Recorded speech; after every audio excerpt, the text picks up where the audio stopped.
back for another video. My name is Josh Kasich, and today, well, here's the thing. So, there has been kind of a controversy over the fourth Thor movie, Thor Love and Thunder, because, well, we have Jane Foster coming back we have Natalie Portman coming back to play Jane Foster, even though she originally had bad blood with the Thor movies, and they're obviously bringing back Jane Foster.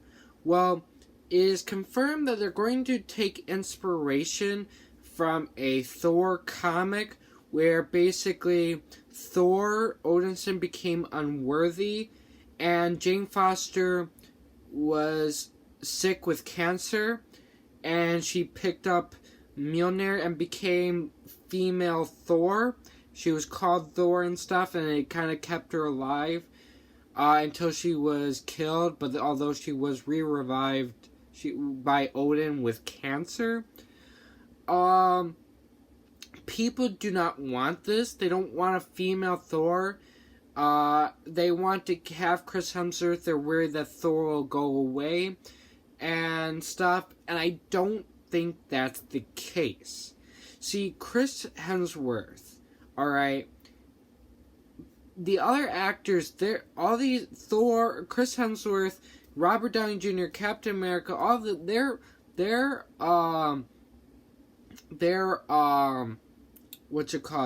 contracts ran out. But the fact that Thor is still alive and that he is going to be in another movie means that Chris Hemsworth signed another contract.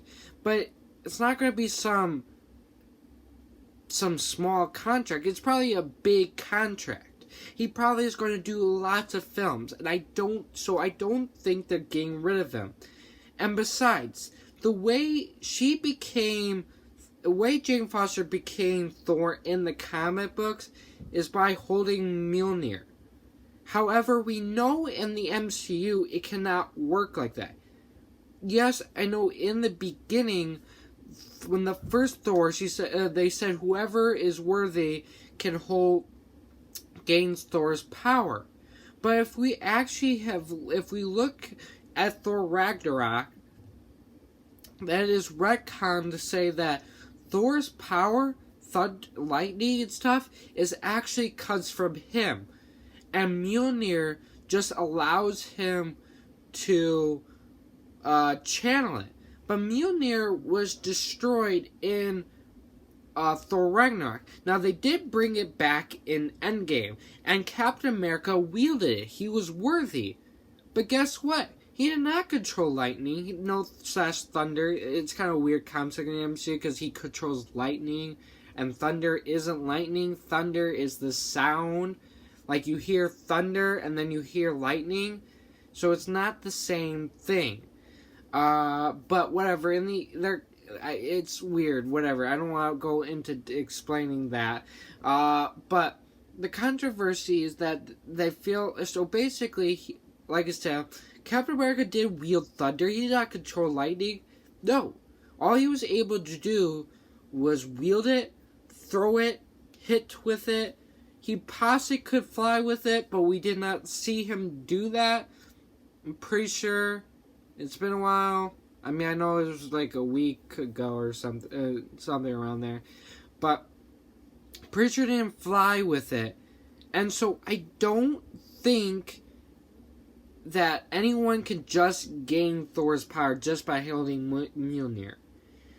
Maybe it was kind of, I think the way the MCU's approach with that is that basically when whoever be worthy, but that would be the first person to grab it. But since Thor became worthy again, it came to him, and therefore it's like that's how it works. Like, we don't, and maybe, so it's not directly say how it works necessarily, But I am 100% sure in the MCU, if Jane Foster picked up Mjolnir, she will not just become Thor. It's not going to be like that in the MCU. It cannot work like that.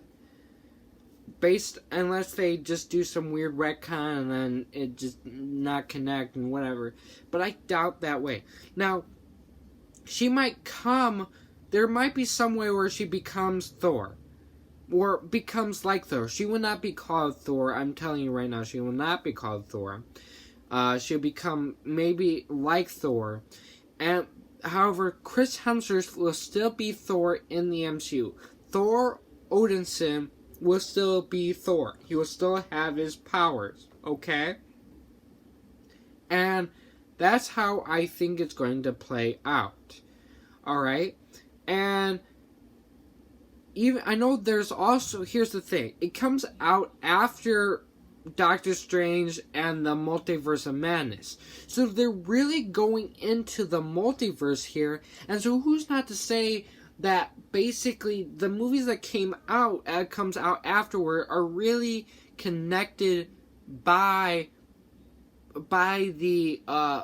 multiverse, and so in some way that's how that works. A multiverse thing happens in Thor, and that's what causes Jane Foster to become like Thor. Maybe it's Jane Foster from another timeline where she is Thor. It could be like that too, and I still think Chris Hemsworth will stay Thor. So that's what I'm going to say here. I know it's kind of a short video, but in my opinion, Thor will stay as Thor, and he will not be replaced by a female Thor. I could be wrong, and when the Thor movie comes out and he is replaced, I guess it's my bad, and I was wrong. But in my opinion, and I think the way the MCU is working and the way they're going through with it, that's not how it's going to work, okay? That's just my opinion. I have no idea, but that's how I think it, and I'm just trying to help you guys understand that, so you guys don't start complaining until we actually know what's going to happen. Okay? Alright? Well, guys, I hope you enjoyed this video. Please leave a like if you did. And if you're new, subscribe and hit the notification button so you can be notified from my next upload. And my YouTube channel website link is down in the description as always. And thank you. Goodbye.